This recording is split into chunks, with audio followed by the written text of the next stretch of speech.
빌립보서 1장 12절부터 21절 말씀 한 절씩 교독하겠습니다.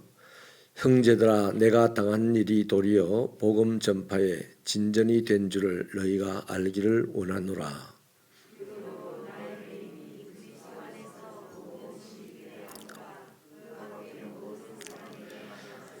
형제 중 다수가 나의 매임으로 말미암아 주 안에서 신뢰함으로 급없이 하나님의 말씀을 더욱 담대히 전하게 되었느니라.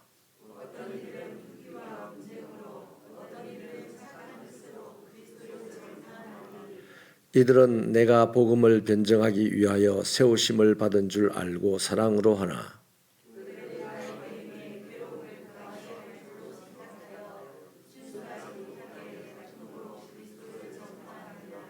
그러면 무엇이냐? 거칠이로 하나 참으로 하나 무슨 방도로 하든지 전파되는 것은 그리스도니 이로써 나는 기뻐하고 또한 기뻐하리라.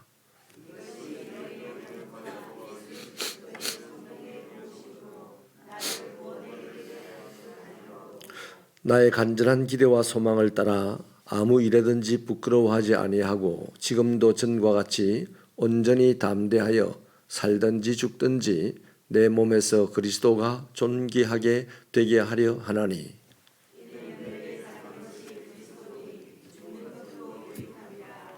아멘. 최근에 사람들이 별로 편지를 안 씁니다마는 편지를 쓸 때는 보통 정형이 있죠. 먼저 인사를 하고 난 다음에 수신자의 안부를 묻고 또 자기 안부도 전합니다. 이 바울의 서신도요, 이러한 전형을 그대로 따르고 있는데 앞에서 상대방을 칭찬했지 않습니까? 그리고 지금 그들을 위해서 기도를 한 바울은 지금 자기 안부를 쓰고 있습니다. 한마디로 나 잘 지내고 있어요 라는 말이죠.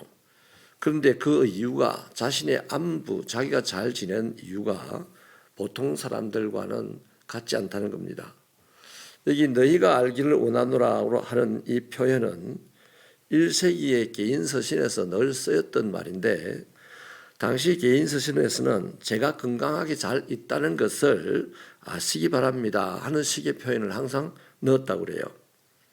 그런데 오늘 바울도 그렇게 표현을 하고 있는데요, 문제는 바울은 자신의 안위보다는 복음이 전파되는 것, 복음이 확장되고 진전되는 것이 자기 안부라고 얘기합니다.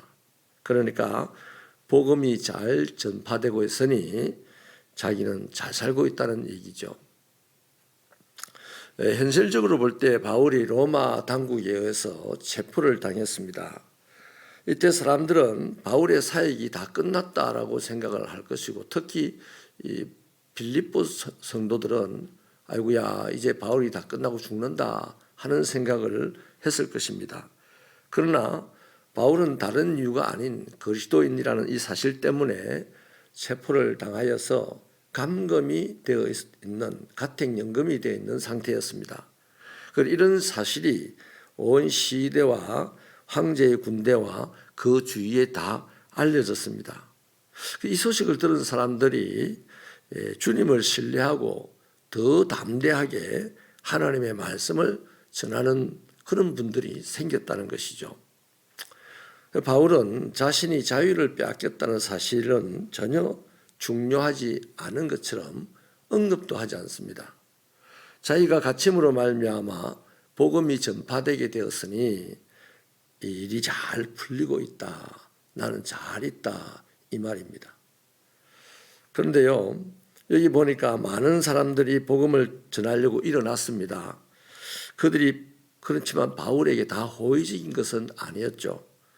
어떤 사람들은 바울을 존경하고 사랑하여서 바울이 잡혔으니 이제 우리가 대신하여 복음을 전하자 하고 일어난 사람들도 있고, 또 어떤 사람들은 바울에 대한 시기심으로 복음을 전하는 사람들도 있었는데, 이 사람들은 순수하지 못하게 다툼으로 예수를 전파했다는 거죠. 이 사람들이 누구일까요? 바울 당시의 교회는 그렇게 크지를 않았습니다.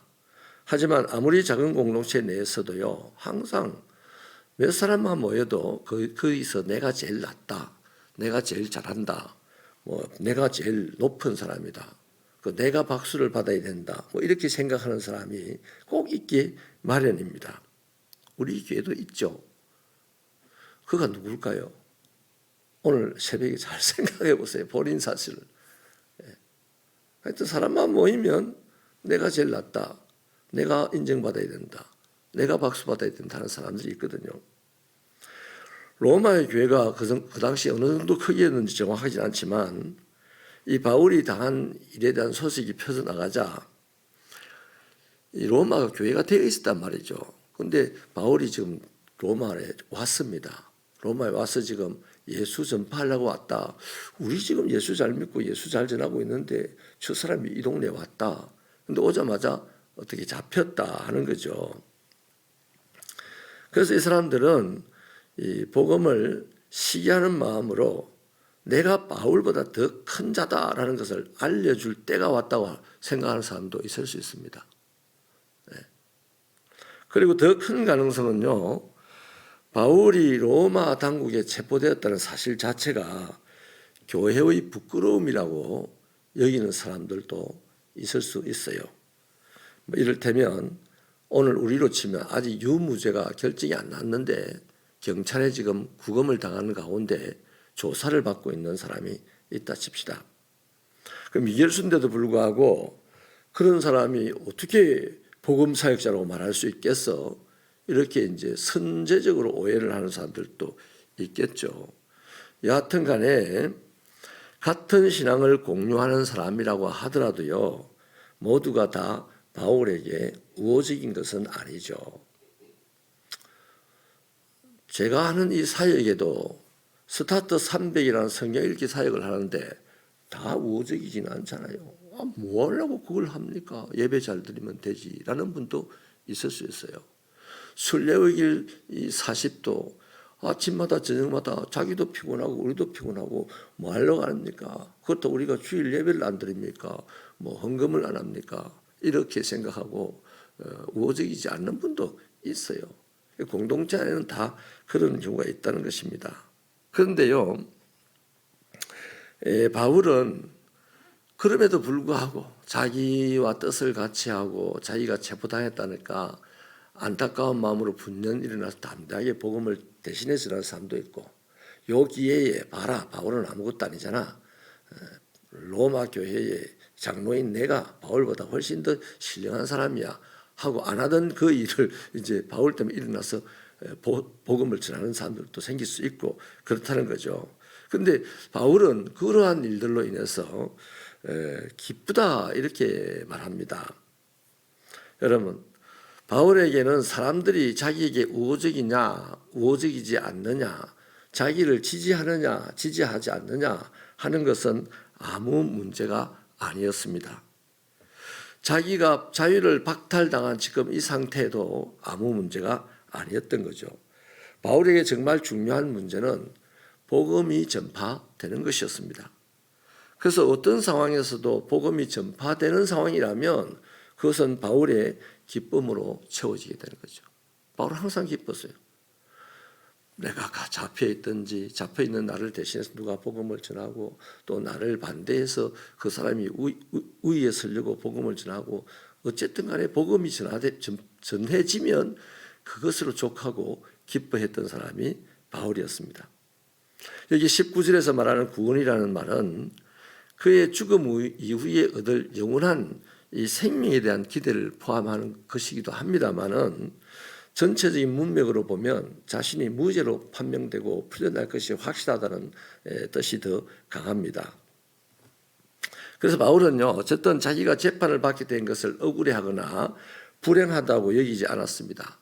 오히려 복음 전파의 기회로 여겼습니다. 그래서 자기는 전과 같이 담대하게 자기 몸을 살든지 죽든지 그리스도를 존귀하게 하는데 쓰겠다 이렇게 말하죠. 이 말은 비록 만에 하나 내가 풀려날 것이 기정사실이지만 나는 풀려날 것으로 확신하는데 만에 하나라도 내가 죽게 된다고 하더라도 이 말입니다. 그래서 오직 그리스도를 위해 살고 그리스도를 위해 죽을 것이니까 뭐 두려워할 것이 없다는 고백이죠. 그 죽는 것도 유익하다라고 말하는데 이 죽는 게 얻는 것이다 이 말입니다. 오늘로는요.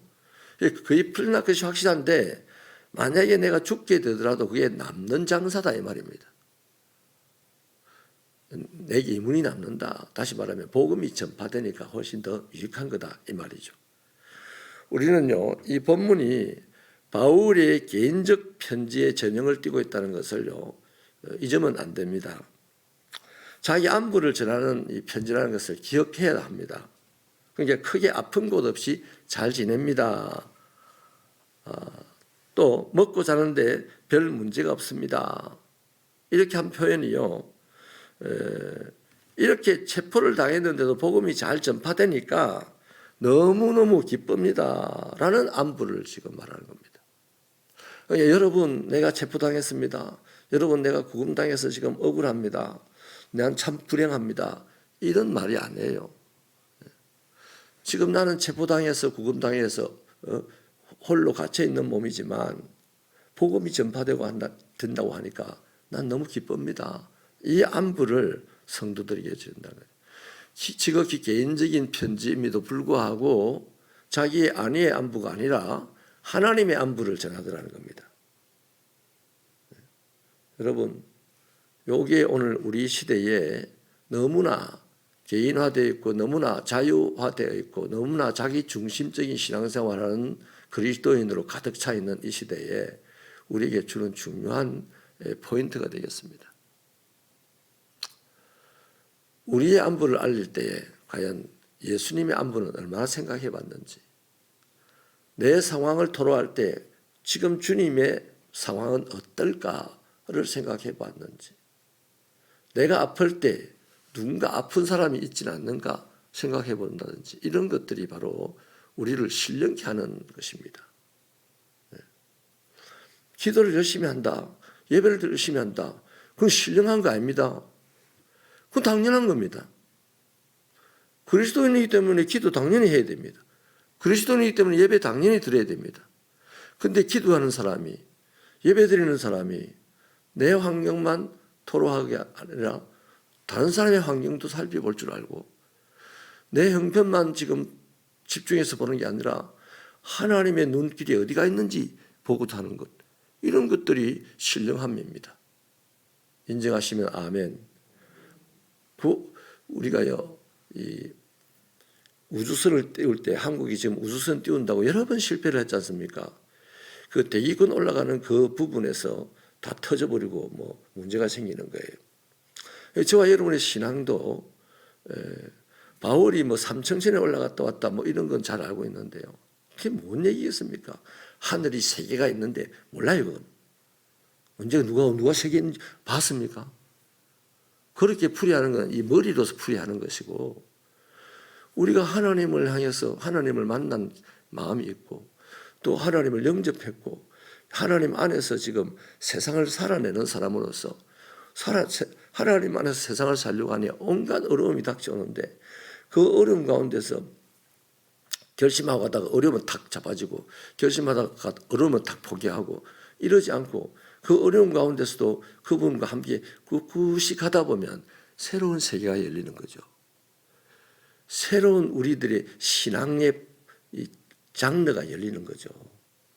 그래서 나만을 위해서 구하던 신앙의 장르를 뛰어넘어서 나라를 위해서 기도하는 신앙의 장르에 들어가고 또 열방과 민족을 위해서 기도할 줄 아는 신앙의 장르까지 올라가야만, 그게 뭐 삼청천이고 뭐 사청천이든 이런 말을 하는 것을 이해할 수 있는 거죠. 늘 나만을 위해서 일평생 기도하다가 거기 머물렀던 신앙으로 끝나는 인생이 되지 아니하고 우리의 기도의 신앙이 자꾸만 예수 가까이로 올라가기를 바랍니다. 우리 예배의 신앙이 예수 가까이로 올라가기를 원합니다. 사람이 모여야만 예배드립니까? 하나님이 계시면 예배드려야죠. 과연 하나님이 계시다고 몇 번 생각합니까? 하루를 살면서. 내가 뭔가 참 감동이 돼야만 누군가를 이해하고 용서합니까? 하나님이 계시니까 이해하고 용서해야죠. 아멘이십니까? 우리의 신앙의 경지가 그렇게 올라갈 수 있기를 바랍니다. 지금은 우리들의 신앙이 혹시 나의 생사 문제만 문제로 여기는 신앙이라면 이제는 바울처럼 복음이 전파되는 것이 내 신앙의 문제가 되기를 축원합니다. 바울은 자신의 생사 문제는 둘째였고 오직 그리스도를 전하고 그리스도를 존귀하는 것이 큰 문제였습니다. 그것이 하나씩 이루어질 때마다 자기가 어떤 딜레마에 빠질 수밖에 없는 환경이랄지라도 기쁨으로 충만할 수 있었던 것입니다. 말씀을 마치겠습니다. 우리는요, 이 세상을 헛되다고 합니다. 너무나 헛되고 헛된 세상이라고 솔로몬의 말을 얼마나 들었는지 그걸 잘 알고 그대로 우리는 입으로 말합니다. 그런데 이 헛된 세상에서 그렇게 헛되다고 말하면서 거기서 오는 것들을 얻기 위해서 얼마나 애를 쓰는지 한번 생각을 해보십시다. 과연 우리는 이 본문을 통해서 무엇을 위하여 살고 있는가? 내 삶에 에너지를 쏟는 것 중에서 무엇이 나를 기쁘게 하는가 하는 것을 생각해 볼 수 있기를 바랍니다. 내가 가장 기뻐했던 순간이 언제였던가 이런 것을 생각해 보면 내 삶의 가치는 지금 어디쯤이다 스스로가 알 수 있는 거죠. 저와 여러분의 삶의 가치가 어디쯤인가를 누가 말해서 하는 게 아닙니다. 내가 지금 무엇을 기쁨의 원천으로 삼고 있는가를 생각해 보면 바로 내 삶의 가치를 본인이 딱 알 수가 있습니다. 저와 여러분의 삶의 가치가 점점 예수를 믿는 연수만큼 올라가기를 축원합니다. 과연 우리가 그리스도인으로서 예수 그리스도가 내 삶의 모든 것이라고 고백할 수 있는지 점검할 수 있는 이 새벽 아침이 되기를 바랍니다. 하나님, 우리로 하여금 아버지 하나님의 은혜를 받고 독생자 아들 예수를 십자가에 달려 나를 위하여 죽으신 예수를 구주로 영접하고 주님과 함께 남은 세상을 살겠다고 고백한 지가 수십 년이 흘러가고 있습니다. 이 세월 동안에 과연 내 삶의 기쁨의 원천이 무엇이었는지를 한번 돌아보고 예수님의 복음이 문제인지 내 삶의 문제들이 문제인지 한번 돌아보면서 오늘 우리의 신앙을 더욱 주님 가까이에 올려놓는 시작이 되게 하여 주시옵소서. 하나님, 세상에서 우리에게 주고자 하는 것들이 많고 우리가 세상에서 얻어서 이 육체를 살게 하고 지탱해야 될 것들이 많지만은 예수 앞에서라면 그 모든 것을 분토처럼 여길 수 있는 바울의 믿음이 우리 안에 있게 하여 주옵소서. 수십 년을 예수를 믿어도 예수님에게서 가까이 가기보다는 처음 믿었던 것보다 더 멀어져 있다면 우리는 참 낭패스러운 인생을 살았음을 고백하게 하여 주시고 오늘 예수님에게 좀 더 가까이 갈 수 있는 이 아침이 되게 하여 주옵소서. 예수님 이름으로 기도하옵나이다.